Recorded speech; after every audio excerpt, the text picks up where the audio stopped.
Okay, so here we are with the Ego8 two-piece shaft barrel, 693 bore, new body design. We're really happy with what we managed to do this year. Everybody said, what can you do to the Ego8, the Ego7 so good? We managed to shave a few more ounces off the weight, a bit more natural and instinctive to hold. One of the biggest changes you see in the body is overall reduction in height.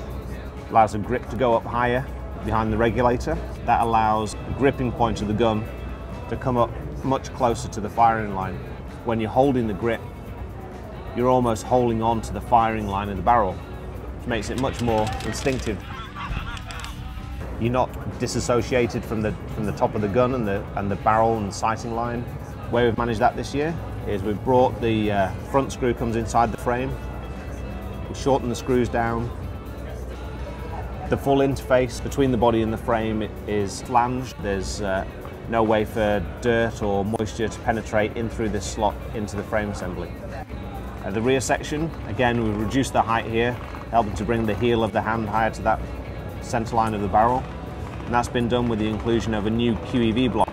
Rather than the standard separate individual QEVs in the SL74 and the Ego7 last year, we have a one-piece manifold assembly. Little manifold houses two separate QEVs inside one housing, and that just mounts and bolts straight up to this bottom bore, which means we've been able to vastly reduce its profile. Slightly longer snatch allows you to hook your last finger in there. The logo has a functional purpose this year. These things we actually designed as a gripping surface. Onto the frame, all new display. Decided it was time to refresh it, so we've gone with a black and white display. Looks quite cool and fresh. Have new, much larger, easier to read characters. We've actually put the firing mode into a separate run screen. By activating the center push button for a short period before it goes to off, it'll actually display the firing mode. You can see this one's set up in semi. We've added these nifty little indicators which actually show the trigger position. Still pretty much the only company in the world that's offering both opto and micro on a standard board. On the back of the trigger we have two different activators. Here we have a transmitter and a receiver for the optical, and this part here is the brake beam that operates the optical sensor. We have an adjustable screw actuating onto a micro switch. So obviously if you wanted to go for a completely contactless switch activation, simply back out the screw and you switch onto the opto in the software, no contact with the micro switch whatsoever. If you want to feel a positive click action and know that the gun's going to fire at exactly the time when you click the micro switch, set up to operate micro switch and set the firing point with the set screw.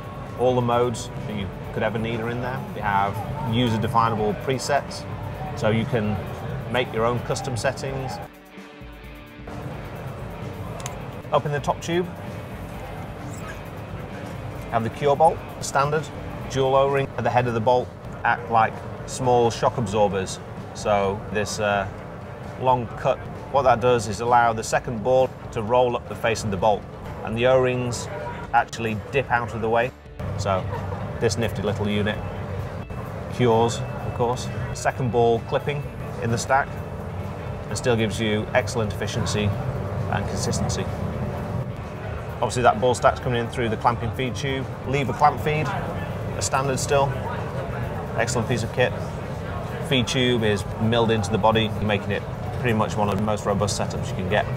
Still employing, of course, the DefTech technology, which means that the actual feed tube is stepped over slightly to the side of the breech. Underneath here, we have the Ego8 regulator. Inside, we've got aluminium piston, we've got the coil spring, both of those items straight out of the SL74. New seal retention mechanism in the piston makes it much more durable. We have the new seal material, which again is much more durable. The rammer assembly is the zip kit that were taken from the SL74 from last year. So on the return stroke, the bolt and the rammer are actually slowed down by a pocket of air rather than just striking up against the bumper. The second side effect of using that air cushion mechanism is that on the driving stroke, when we actually activate the solenoid just as the bolt is coming up to cup the ball, it's done with less force and less vigour than in previous years. Although we call it a zero kick kit, it does a lot more than just that.